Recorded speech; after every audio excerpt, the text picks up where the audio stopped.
길게는 180년 동안 미일 관계는 요 시기 4, 5년을 빼놓고 나쁜 적이 없었죠. 비서고사에서 미국 정책의 필러 했을 때 가장 중요한 국가는 일본이었던 것 같습니다. 아무리 이런저런 문제를 봐도 요것 때문에 저희가 미일 관계가 뭐 좀 나쁘지 않을까, 그거는 문제를 잘못, 이승만은 이걸 좀 꿰뚫어보고 있었던 것 같고요.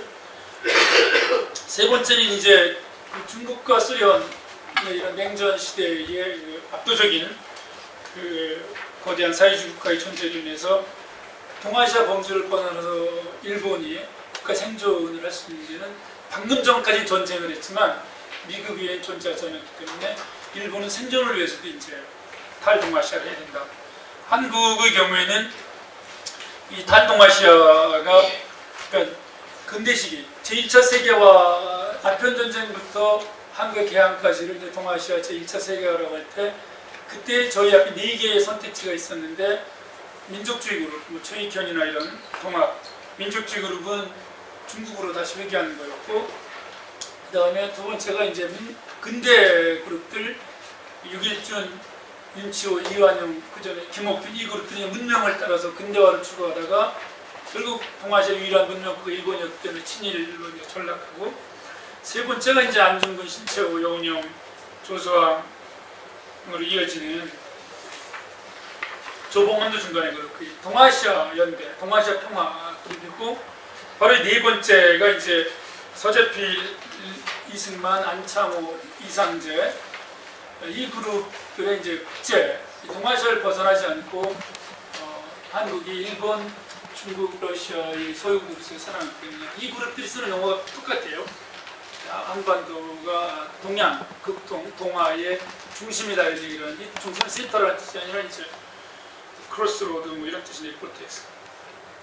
두 번째가 이런 역사적인 거에 두 번째가 이승만의 이 당시 문서들을 보면 북한의 침략을 단순히 휴전선을 지키는 문제가 아니라 북한의 침략을 활용해서 한미 동맹의 동아줄을 잡아가지고 대북 방어와 가장 중요한 게 이제 중국 봉쇄와 소련 봉쇄.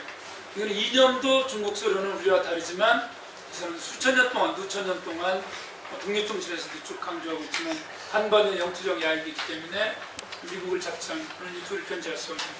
그리고 또 하나가 이제 일본 견제가 심했던 것 같습니다. 일본 식민 통치를 경험했던. 그래서 이 사준 봉쇄, 사준 견제의 기본국가, 기축국가를 어디로 잡을 거냐는 게 미국으로 됐던 것이고요.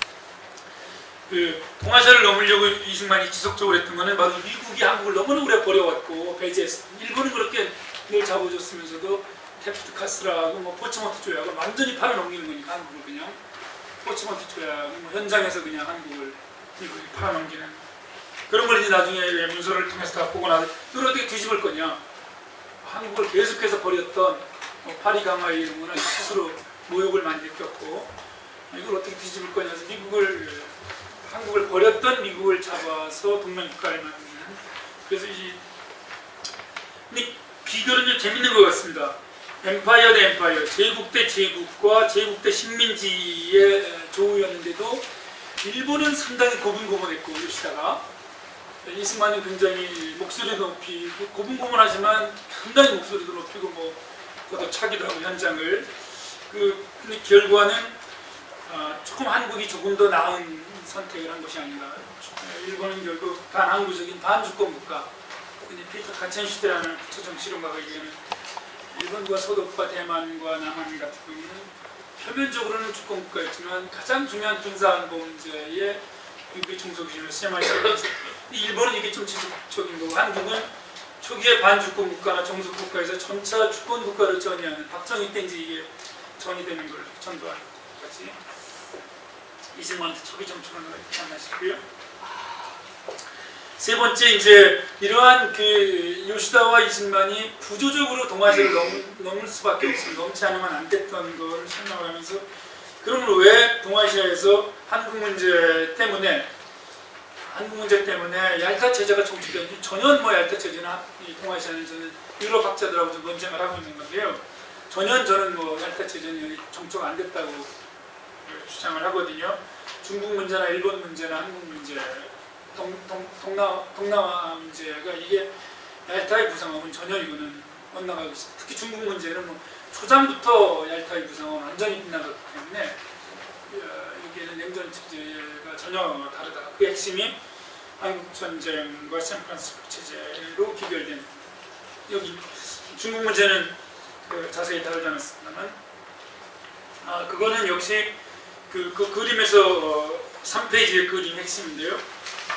냉전 시대 동아시아는 통살 구조, 바퀴통과 바퀴살이 만나는 단 하나의 바퀴통, 허브가 미국이라면 여러 개의 바퀴살이, 중국과는 뭐 적대 관계고 일본이나 남한과는 동맹 관계지만 어떤 형태로든지 이 관계는 동아시아 동북아 국가들 간의 관계는 점선이고 미국과의 관계는 적대건 동맹은 실선이다. 그래서 다 대만 문제도 중국은 냉전 시대는 미국을 통해서 가고, 남한 문제도 한일 회담은 안 되죠. 미국을 통해서 오고, 남북 관계도 그렇고, 대만 문제도 대만 관계법으로 바뀌기 전까지 뭐 일방적으로 이런 양태가 놓여졌는데 전혀 다르다.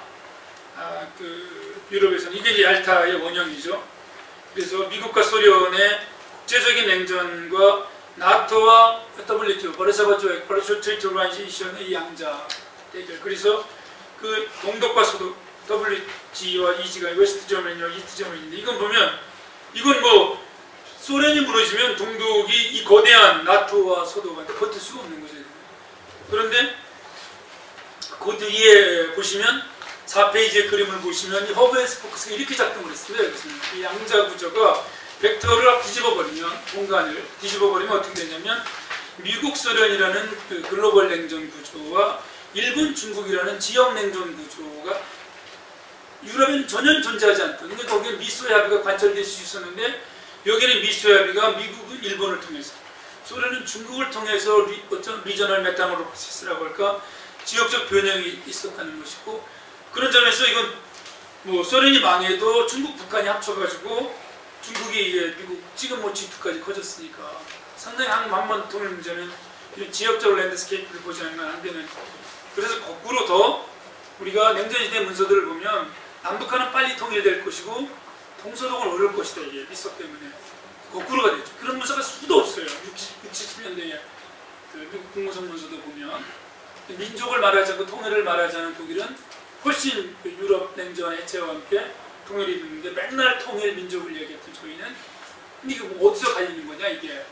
아까 그 급진기업 레디칼 엔지니어과 리버럴 엔지니어를 말씀드렸고, 그 중간에 이제 동아시아의 민족주의가 그 마오쩌둥이나 김일성, 이승만, 뭐 호치민 이 사람들이 다 급진과 리버럴로 수용될 수 없는 이 민족주의의 열망이 있어가지고 그것이 이제 확 이거를 미국과 소련의 구상이 수직적으로 관철되지 않는 그런 요체가 아니었나 싶습니다. 그래서 다시 그 2페이지 보시면 이렇게 전 세계가 심지어 동남아까지도 시토, 동남아 조약기구가 있는데 동북아만 리토, 동북아 조약기구가 이토, 이승만이 계속 주장했던 나토에 맞서는 태평양 동맹을 만들자고 했을 때 그것이 관철이 안 되는 그런 구조가 아니었습니다. 그러면 그 이승만으로 넘어가서 4페이지를 말씀을 드리고,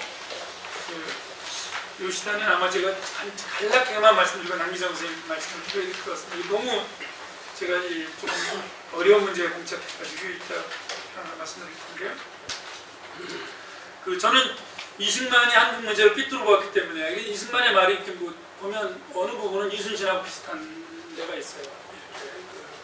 일본 중국 사이에서 이제 이순신이 이렇게 그 장개 옮길 때에 선조한테 보고하는 거 보면 일본에 대한 일본 침략을 막는 것 못지않게 중국을 견제해야 되는 이게 굉장히 날카롭거든요. 이게 이순신이.